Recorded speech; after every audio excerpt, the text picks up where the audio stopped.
Geological aspects বা ভারতের ভূতাত্ত্বিক যুগসমূহ, সেক্ষেত্রে তোমাদেরকে একটু বলে রাখি যে এই পার্টটা থেকে কি কখনো কোনো প্রশ্ন আসে, এটা হচ্ছে সব থেকে বড় প্রশ্ন। এবং বলে রাখি এখান থেকে প্রশ্ন হয়। বিগত বিসিএস এর এক্সামস এর কোশ্চেন গুলো বা প্রিভিয়াস ইয়ার এর কোশ্চেন গুলো যদি দেখো, তাহলে এরকম একাধিক প্রশ্ন এসেছে এই চ্যাপ্টারটার উপরে বেস করে। যেমন হিমালয়া আপলিফমেন্ট কোন জিওলজিক্যাল ফেজ থেকে শুরু হয়েছে, যেমন ছোটনাগপুর প্লেটো কোন জিওলজিক্যাল ফেজে গড়ে উঠেছে, আরাভাল্লি রেঞ্জ, ভিন্ধিয়া রেঞ্জ কোন জিওলজিক্যাল ফেজে হয়েছে, সেই জায়গাগুলোকে আমরা একটু দেখব, একটু ডিটেলে দেখব। তো দেখবে মাজিদ হোসেনের বইয়ের একদম প্রথম চ্যাপ্টারে এই পার্টটা থাকে, ডিআর খুল্লারের বইতেও রয়েছে, কিন্তু মাজিদ হোসেন আর ডিআর খুল্লারের প্রচন্ড ভাস্ট রয়েছে। আমি সেই জিনিসটাকে একটু চেষ্টা করব সিনপসিস ওয়েতে তোমাদের সামনে তুলে ধরার, যাতে একটু হলেও বুঝতে সুবিধা হয়। টপিকটা নিয়ে এগোতে থাকবো এবং কি প্রশ্ন আসতে পারে আর এখান থেকে কেমন ভাবে তোমরা পড়বে সেই ধরনটাও বলতে থাকবো। তোমরা সেই জায়গাটাকে ফলো করো। এরপর কোনো কোশ্চেন যদি মনে হয় জানার আছে, সেই কোশ্চেন গুলোকে পারলে তোমরা তোমাদের খাতার মধ্যেই কোনো একটা জায়গাতে শর্টে একটু লিখো ক্লাসটা চলাকাল। ক্লাসের শেষে গিয়ে আমি তোমাদের কাছ থেকে সেই প্রশ্নগুলোকে নিয়ে নেবো, ঠিক আছে? আর একটা কথা অনিশ, একটু জেনে নি, অনিশ এরপরে কি ওদের কোনো ক্লাস আছে? যেহেতু আমার একটু শুরু করতে লেট হলো, ওই জন্য একটু জেনে নিচ্ছি। একটু কমেন্ট করবেন, আমার রুটিনটা একদমই মনে নেই। একটু কমেন্ট করবেন আপনাদের ক্লাস আছে কিনা। স্যার ক্লাস আছে বলছে। ক্লাস আছে, তার মানে 9টা থেকে ক্লাস আছে। যাই হোক, আমি ভেবেছিলাম 10-এ দেবো। যাই হোক, ঠিক আছে, চলো শুরু করা যাক। অ্যাসপেক্ট এর উপরে যদি দেখো তোমরা, যে বিভাগ সেরকম ভূতাত্ত্বিক প্রচুর বিজ্ঞানী তারা কিন্তু ভারতের ভূতাত্ত্বিক বিভিন্ন বিভাজন করেছেন। এবং যদি আমরা দেখি আমাদের ভূতত্ত্বকে, এবং ভূতত্ত্বের মধ্যে আমাদের পৃথিবী, আমাদের ভারতের নিচের যে মহাদেশীয় পাত রয়েছে, সেই পাতটাকে যদি দেখি, সেক্ষেত্রে আমরা জানি যে গন্ডোয়ানা ল্যান্ড এর ওপরেই আমরা মূলত বসবাস করছি। আমাদের ভারতবর্ষ মূলত গন্ডোয়ানা ল্যান্ড, যেটাকে আমরা ইন্দো অস্ট্রেলিয়ান প্লেট, যেটাকে ইন্ডিয়ান প্লেট বলে থাকি, তার উপরেই আমরা প্রধানত বসবাস করছি। এর আগে অ্যালফ্রেড ওয়েগনার বলে একজন বিজ্ঞানী ছিলেন, তিনি কন্টিনেন্টাল ড্রিফট থিওরি 1912 সালে কন্টিনেন্টাল ড্রিফট থিওরি দিয়েছিলেন। এবং উপরে বেস করে যদি দেখা যায়, সেখানে তিনি বলেছিলেন যে আমাদের পৃথিবীতে একটি মাত্র স্থলভাগ রয়েছে এবং একটি মাত্র জলভাগ রয়েছে। এবং সেখানে তিনি বলেছিলেন যে এখন বর্তমানে পৃথিবীতে যে 7টি কন্টিনেন্ট রয়েছে, মানে 7 কন্টিনেন্ট বা 7টি মহাদেশ রয়েছে, সেই মহাদেশগুলো নাকি একসাথে এক জায়গাতেই অবস্থান করত। আশা করি তোমরা নামটা বলতে পারবে। সেই নামটা হচ্ছে গিয়ে প্যানজিয়া। এই প্যানজিয়া হচ্ছে একটা গ্রিক ওয়ার্ড, যেখানে প্যান মানে হচ্ছে অল আর জিয়া মানে হচ্ছে ল্যান্ড। তো সেক্ষেত্রে এটার অর্থ দাঁড়ালো অল ল্যান্ড। এই থেকে এই কথাটার তিনি উদ্ভাবন করেছিলেন। আর বলেছিলেন যদি আমরা ছোট করে একটা পৃথিবীর পোর্শনটাকে দেখি, সাধারণত তার থিওরিতে পৃথিবীকে উপবৃত্তাকার ওইতেই দেখানো হয়েছিল, যেখানে দেখানো হয়েছিল মাঝখান বরাবর গেছে নিরক্ষরেখা, এবং তার মধ্যভাগে এখানে অবস্থান করছে একটি ল্যান্ড, যেটার নাম দিয়েছিলেন তিনি প্যানজিয়া। এবং তিনি বলেছিলেন যে এই প্যানজিয়াকে ঘিরে এর চারপাশে যদি আমরা ফলো করি, এই প্যানজিয়াকে ঘিরে এর চারপাশে কিন্তু ছিল জলভাগ। এবং এই জলভাগের কি নাম ছিল একটু কমেন্ট করে জানিও। আজকের অনিশকে একটু বেশি খাটতে হবে, একটু কমেন্ট গুলো আমাকে বলতে হবে আর কি। চারিদিকে যে জলভাগটা রয়েছে তার নামটা কি? স্যার প্যান্থালাস বলছি। হ্যাঁ, প্যান্থালাস, একদম ঠিক। এটার নাম হচ্ছে প্যান্থালাস। কি যে এই প্যান্থালাসা, এটাও একটা গ্রিক ওয়ার্ড, যেখানে প্যান মানে হচ্ছে অল, আর থালাসা মানে তিনি বলছেন সমুদ্র বা জলভাগ, মানে সি কে, তার মানে অল সি বা অল ল্যান্ড বা অল ওশেনিক ওয়াটার বডি, সেই জায়গাটাকে বলেছে। বর্তমানে এই প্যান্থালাসাটাই অবস্থান করছে প্যাসিফিক ওশেন হিসেবে। যেটাকে আমরা প্রশান্ত মহাসাগর বলে থাকি। প্যাসিফিক ওশেন হিসেবে এটার অবস্থান বলছে। আর বলছে এই যে যেখানে প্যানজিয়া ছিল, এই প্যানজিয়ার কে মাঝখান দিয়ে দুটো ভাগে ভাগ করা হচ্ছে, এবং মাঝখানে এই পোর্শনটাতে ছিল একটি সমুদ্র, যেটাকে অগভীর সমুদ্র বলা হচ্ছে, যার নাম ছিল টেথিস। তোমরা নিশ্চয়ই এই টেথিসের নামটা জানো, যে টেথিস সি থেকেই কিন্তু হিমালয় শুধু নয়, হিমালয় সহ মিডল ইস্টের মানে আমাদের মধ্য এশিয়ার যত পর্বতমালা গড়ে উঠেছে, হিমালয়া, হিন্দুকুশ, কুয়েনলুন, আলতিনতাক, কারাকোরাম, যত রেঞ্জ গুলো গড়ে উঠেছে সবই টেথিস সি থেকে গড়ে উঠেছে। তার মধ্যে হিমালয়া হচ্ছে অন্যতম। তো এইটার হচ্ছে মূল বিষয়। প্রথম আমরা যদি একদম বেসটাকে দেখি, তাহলে এটা হচ্ছে বেস। এবার এই বেসটার উপরে ধরে বলা হচ্ছে আমাদের ভারতের অবস্থান কোথায়। তো সেক্ষেত্রে সেখানে বলছে এগুলো যখন আস্তে আস্তে ড্রিফট হতে থাকে, সরতে থাকে, 7টা মহাদেশ তৈরি হয়। সেই 7টা মহাদেশের মধ্যে আমাদের ভারতের অবস্থান হচ্ছে গন্ডোয়ানা ল্যান্ড।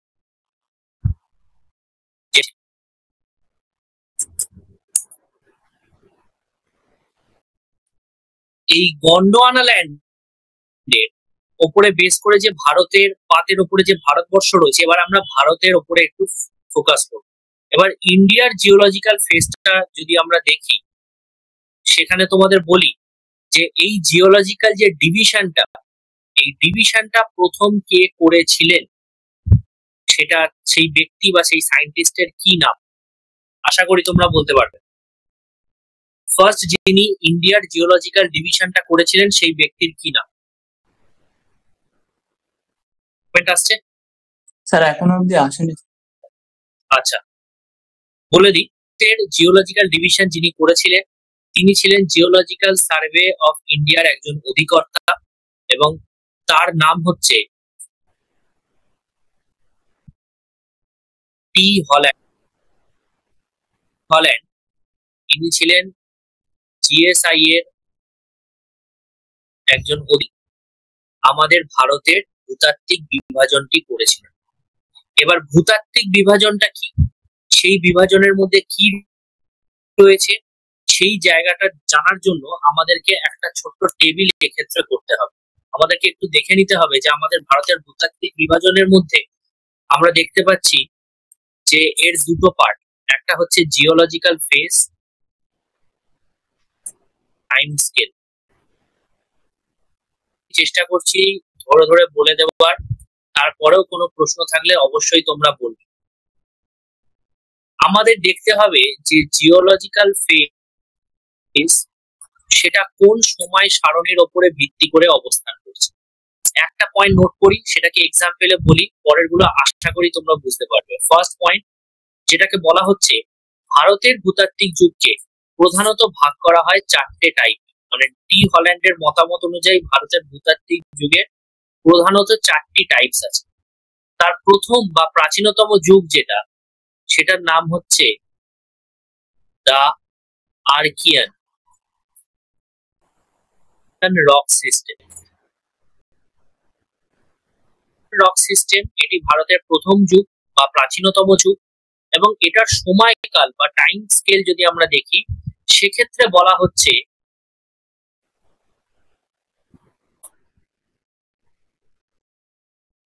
প্রিক্যাম্ব্রিয়ান এরা।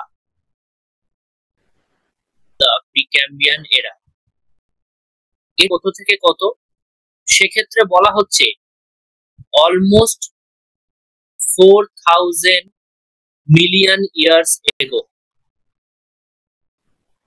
মিলিয়ন ইয়ার্স এগো, এটা হচ্ছে প্রথম যুগ। তার মানে কি দাঁড়ালো, এটি হচ্ছে ভূতাত্ত্বিক যুগ। তার মানে পৃথিবীর যে জিওলজিক্যাল এভিডেন্সেস গুলো রয়েছে, বলা হয় এক একটা এরাতে, এক একটা ফেজে এক একটা এজ বা জিওলজিক্যাল ফেজ তৈরি হয়। তারপর যেই ফেজ চেঞ্জ হয়, আবার প্রাকৃতিক নিয়মে তার পরিবর্তন হতে থাকে। সেক্ষেত্রে অনেক ধরনের পরিবর্তন হয়। সেক্ষেত্রে ইন্টেরিয়ার অফ দ্য আর্থ এবং অ্যাবাভ অফ দ্য আর্থ, আমরা যদি দুটোর ক্ষেত্রে দেখি যে surface of the earth and interior of the earth, দুটো জায়গারই কিছুটা পরিবর্তন ঘটে, এটা ফুললি ন্যাচারালি ঘটে থাকে। তো তার মধ্যে আর্কিয়ান যুগ, সেটার সময়কাল বলা হচ্ছে প্রিক্যাম্বিয়ান যুগ বা ফার্স্ট হাফ অফ প্রিক্যাম্বিয়ান এরা। এর পরের পয়েন্টে যদি আমরা চলে যাই, পয়েন্ট নাম্বার 2, সেখানে বলা হচ্ছে যে আর্কিয়ান যুগের পরের যে যুগ সেটাকে বলা হচ্ছে দা পুরানা রক সিস্টেম। দা পুরানা রক সিস্টেম সাব টাইপ আছে, কি আছে না আছে আমি পরে আসছি। স্যার বলো। হ্যাঁ স্যার, বলছি ওই পরের ক্লাসটা স্যার 9টার জায়গায় 9:15 থেকে স্যার করা হয়েছে, তো আপনি আচ্ছা 9:15 অবধি স্যার পড়াতে পারবেন। আচ্ছা, ওকে ওকে, থ্যাংক ইউ। আচ্ছা, দা পুরানা রক সিস্টেম। পুরানা রক সিস্টেমটা হচ্ছে গিয়ে সেকেন্ড হাফ অফ প্রিক্যাম্বিয়ান এরা। হাফ প্রিক্যাম্বিয়ান। যারা এই মুহূর্তে ক্লাসে উপস্থিত রয়েছে, অন্যান্য দিনের জিওগ্রাফি ক্লাসে যতটা অ্যাটেন্টিভলি করো, আমি জানি তোমরা প্রত্যেকে অ্যাটেন্টিভলি করো, কিন্তু আজকের অ্যাটেন্টিভলি এবং কনসেন্ট্রেশনের লেভেলটা ডবল করে দাও, কারণ আজকের অনেক কিছু বোঝার ব্যাপার আছে এর ভেতরে। পুরানা rock system, second half of Precambrian এরা, এটার সময়কালের ক্ষেত্রে যেটা বলা হচ্ছে, সেটার ক্ষেত্রে টাইম পিরিয়ডটা বলা হচ্ছে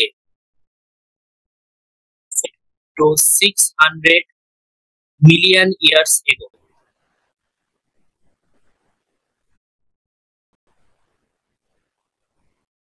পয়েন্ট নাম্বার 3 হচ্ছে দ্য দ্রাবিড়িয়ান রক সিস্টেম। এটা হচ্ছে আমাদের ডি হল্যান্ডের বক্তব্য অনুযায়ী তৃতীয় ভাগ, এবং সেটাকে বলা হচ্ছে দ্য দ্রাবিড়িয়ান রক সিস্টেম।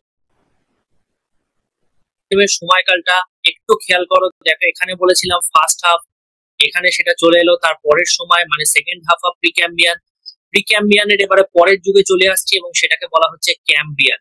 খেয়াল রাখো, এখানে প্রি বলা হয়েছে, এখানে প্রি কথাটা উঠে গেল, ক্যাম্বিয়ান তার মানে এর পরের সময়কাল। ক্যাম্ব্রিয়ান থেকে বলা হচ্ছে মিডিল কার্বনিফেরাস, তার মানে ক্যাম্ব্রিয়ান যুগের পরে এসেছিল কার্বনিফেরাস। কার্বনিফেরাসের মধ্যেও ভাগ ছিল upper Carboniferous, middle Carboniferous, lower Carboniferous. তো সেক্ষেত্রে এইখানে যেটা দেখতে পাচ্ছি যে ক্যাম্ব্রিয়ান টু মিডিল কার্বনিফেরাস এর ক্ষেত্রে এর সময়কালটার ক্ষেত্রে বলা হচ্ছে যে 600 থেকে 300 million years ago. 300 million years ago কথা বলা হচ্ছে। টি হল্যান্ডের বক্তব্য অনুযায়ী আমি চলে যাব এর 4 নম্বর ভাগ, যেটা লাস্ট তিনি ফেজ বলেছিলেন, এবং সেই ফেজের ক্ষেত্রে তিনি উল্লেখ করেছিলেন যে এটাই কন্টিনিউ, মানে এখনো চলছে সেই যুগটা। তার মানে টি হল্যান্ডের বক্তব্য অনুযায়ী আমরা বর্তমানে কোন ভূতাত্ত্বিক যুগের অন্তর্গত সেই নামটাই লিখতে চলেছি, এবং সেক্ষেত্রে তার নাম হচ্ছে the Aryan rock system. Rock system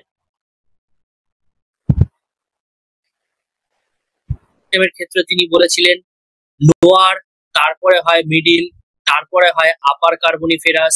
এক্ষেত্রে এটা শুরু হচ্ছে কিন্তু আপার কার্বনিফেরাস থেকে। আপার Carboniferous two Pleistocene,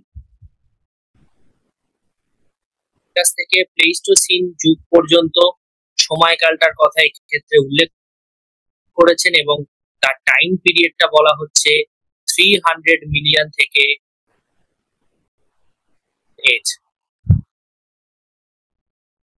2000 age. Added information তোমাদের বলে রাখি, পৃথিবীর সাপেক্ষে যদি দেখা যায়, সেখানে বলা হয় যে এই প্লেইস্টোসিন যুগ একটি বিশেষ মানে পরিস্থিতির সাদৃশ্য বা অস্তিত্ব বহন করছে। কিরকম বলা হয়, পৃথিবীতে এখনো পর্যন্ত 3খানা হিমযুগ আমরা পার করে এসেছি, এখন আমরা মিডল আইস এজে বিলং করছি। লাস্ট যে হিমযুগটা ক্রস করেছে সেটা প্লেইস্টোসিন এজ শুরু হওয়ার ঠিক ওই মুহূর্তে, প্রাক মুহূর্তে, সেই সময় লাস্ট আইস এজটা ক্রস করে আমরা এসেছি, এবং এখন বর্তমানে আমরা কিন্তু প্লেইস্টোসিন এরা তার মধ্যেই বিলং করছে, এবং সেটা প্রেজেন্ট এজ। এটা হচ্ছে অ্যাকর্ডিং টু টি হল্যান্ডের বক্তব্য ধরে যদি আমরা দেখি সেই অনুযায়ী আর কি। তো সেখানে তিনি এই 4টি ভূতাত্ত্বিক যুগের কথা স্পষ্ট করে উল্লেখ করেছেন যে কোনটি কোন সময়ে দেখা যাচ্ছে। এবারে এর পরে যদি দেখতে হয়, সেখানে আমি তোমাদেরকে বলে রাখি নেক্সট যে পয়েন্ট সেটা হচ্ছে এই প্রত্যেকটার ডিভিশনস গুলোকে এবারে আমাদের ফলো করতে হবে। তার মানে যেটা দাঁড়ালো, ডি হল্যান্ডের বক্তব্য অনুযায়ী আমরা প্রথম যে যুগটা পেয়েছিলাম যেটা ছিল আর্কিয়ান রক সিস্টেম, সেই সম্পর্কিত কয়েকটা তথ্য একটু তোমাদের সাথে শেয়ার করব। সেখানে ফার্স্ট আর্কিয়ান রক সিস্টেমে দেখা যায়, তাহলে এর ক্ষেত্রে আমি দু তিনটে জেনারেল ইনফরমেশন তোমাদের সাথে আগে শেয়ার করে নিই, তারপরে পরের তথ্যে যাচ্ছি। যে টাইপস আছে সেই টাইপস গুলো কি সেইগুলোতে আমি যাব। আর্কিয়ান রক সিস্টেমের ক্ষেত্রে যদি আমি এর জেনারেল ইনফরমেশন দেখি বা এর ফ্যাক্টস যদি আমরা ফলো করি, সেক্ষেত্রে ফ্যাক্টস নাম্বার 1 যেখানে বলা হচ্ছে যে এই যে ওয়ার্ডটা নেওয়া হয়েছে আর্কিয়ান, এই আর্কিয়ান ওয়ার্ডটা, যে শব্দটি নেওয়া হয়েছে সেটা বলছে ইট ওয়াজ ফার্স্ট ইউজড বাই যে ব্যক্তি, তার নাম হচ্ছে জে ডি ডানা। ইনিও একজন হচ্ছে জিও সায়েন্টিস্ট, ভূতাত্ত্বিক একজন বিজ্ঞানী। তিনি এই আর্কিয়ান শব্দটি প্রথম ব্যবহার করেছেন এবং বলা হচ্ছে তিনি এক্ষেত্রে রক স্ট্রাকচারটাকে প্রায়োরিটি দিয়েছিলেন এবং বলেছিলেন যে এটি ক্যাম্ব্রিয়ান সিস্টেমের অন্তর্গত। এবং আমরা দেখো, তোমরা খাতাতেও হয়তো লিখে নিয়েছো যে আর্কিয়ান যুগটা শুরু হয়েছিল first half of pre Cambrian এরা। এখানেও কিন্তু আর্কিয়ান শব্দটার সাথে জেডি ডানা তিনি কিন্তু এই ক্যাম্ব্রিয়ান যে সময়কাল সেইটার সাথে একটা সুস্পষ্ট সম্পর্ক স্থাপন করেছিলেন।